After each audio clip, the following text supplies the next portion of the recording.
community. Superintendent Galvan here with our Superintendent Bedtime Story. You've made it. It's Thursday night. You're almost ready for the weekend. You've done a really great job at school, and so thanks for doing that for us because we want you to learn everything you can. Today's story is Listening with My Heart. So this is a beautiful story about kindness and self-compassion. And how many of you know our fabulous counselors? We have wonderful counselors at each of our schools that work with our teachers to help support you with your mind and your heart. So it's so wonderful. So this is Listening with My Heart is the story for today. So thanks for joining us. Hola comunidad de Greenfield, soy Superintendente Galvan, aquí con ustedes del Distrito Escolar de Greenfield, leyendo historias, y hoy vamos a dar gracias a nuestros consejeros en todas las escuelas por ayudar a nuestros niños, a los maestros de educar su mente y su corazón. Y esta historia se llama Escuchando a nuestro corazón, una historia de compasión y de ser humanos y buen amigos con otros. So, gracias por estar aquí con nosotros. Esta historia es escrita por una latina que se llama Gaby García.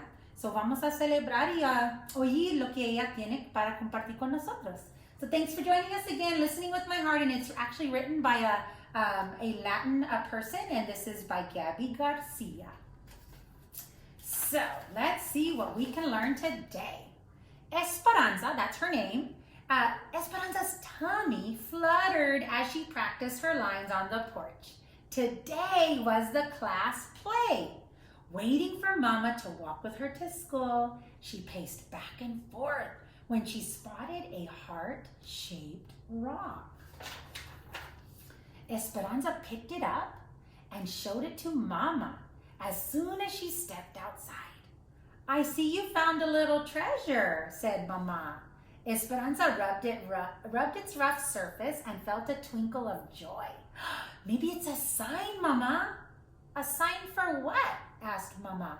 She thought about the class play later that afternoon and wondering what it would be finally like to be in the spotlight, to put my heart into everything I do, she said, and to get a big part. At that moment, she heard scratching and a soft cry. Esperanza peeked under the stairs and spotted a little kitty cat, shaking and shivering. No Mama in sight. She scooped the little kitten on her lap and cuddled it. She's all alone. I think she's hungry. Esperanza reached for her lunch bag, pinched off a piece of chicken, and offered it to the kitty cat, who gobbled it up. Mama, I think the rock is a reminder to spread kindness and love. That's what we need to do when we listen to our hearts. I think you're onto something, said Mama. Can we keep Cleopatra, please? Asked Esperanza, who'd already named the kitty cat Cleopatra. Queens are always welcome in our house, said Mama. If she's still here after school, okay, we'll take her in. At school, Esperanza was more focused on the play than on her math or her reading. Clutching her script during recess, she noticed Bao sitting along on the bench. He was new in school this week and didn't speak very much English. She wondered if he felt lonely or he was scared. Esperanza found a soccer ball and kicked it over to him. That's Bao. A smile spread across Bao's face. He stood up. He popped the ball in the air and then he bounced it on his knee twice and then on his head a few times. Whoa, dude, you've got some moves, said Esperanza. They spent recess giggling and making hand signals.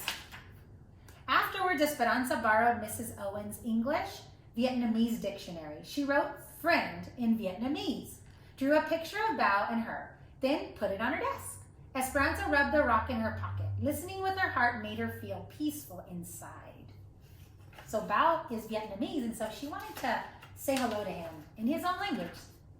Finally, it was time for the performance. It was too late for Bao to be in the play, but he stood at Mrs. Owen's side as a stagehand.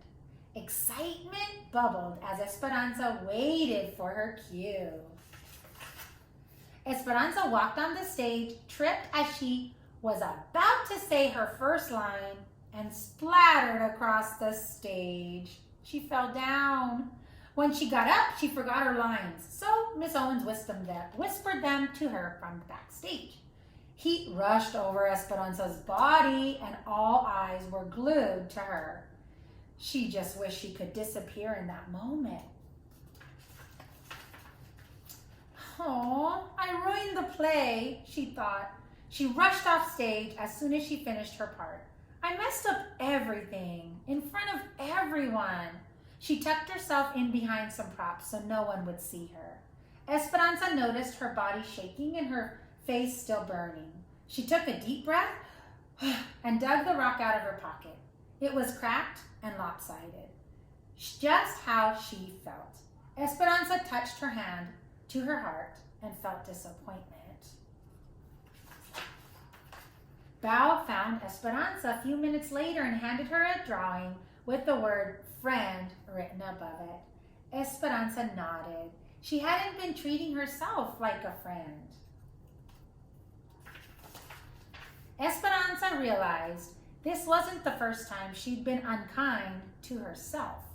At the soccer game and after that weekend, she missed the ball that whooshed right by her head and they lost the game. Nice work, a player from the other team yelled at the others and they laughed. Ha ha. Esperanza thought she left her team down. She let them down and was the worst soccer player in the world. Thinking those thoughts made her feel even worse. At the curtain call, Esperanza reminded herself she hadn't ruined the play. She'd only had an accident, and that accidents happen to everyone. Listening with her heart wasn't just about giving kindness and love to others. It was about giving it to herself too.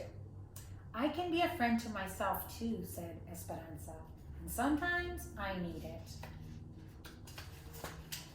When Esperanza got home and she focused on her favorite things again, she zipped down the hill on her bike, then spent the afternoon painting at the kitchen table.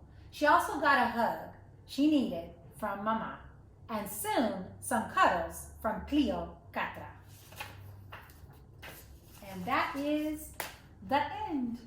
So this is the thing, listen to your heart. Some days stink. Not everything will go your way you want. You're gonna get upset. And when this happens, you can pause, take a few deep breaths, and practice listening with your heart. You can name the feeling that you're feeling, you can listen to your body, and you can pay attention by self-talk that inspires you to do a better job. When we treat ourselves with the same kindness and understanding we give to someone else, we are practicing self-compassion. So thanks for joining us today. This is a really good one about being nice to yourself. And don't beat yourself up when something doesn't go your way, right? So just like you want to be a good friend to others, you need to be a good friend to yourself too. And that's something that our counselors teach us at all of our schools, and we're super thankful for that. So boys and girls, listening to my heart, or listening with my heart, was the story for today. So thanks for joining us. I'm Superintendent Galvan with the Greenfield Union School District. So happy to read stories to you before you go to sleep, and sending a great big bear hug from our family to yours.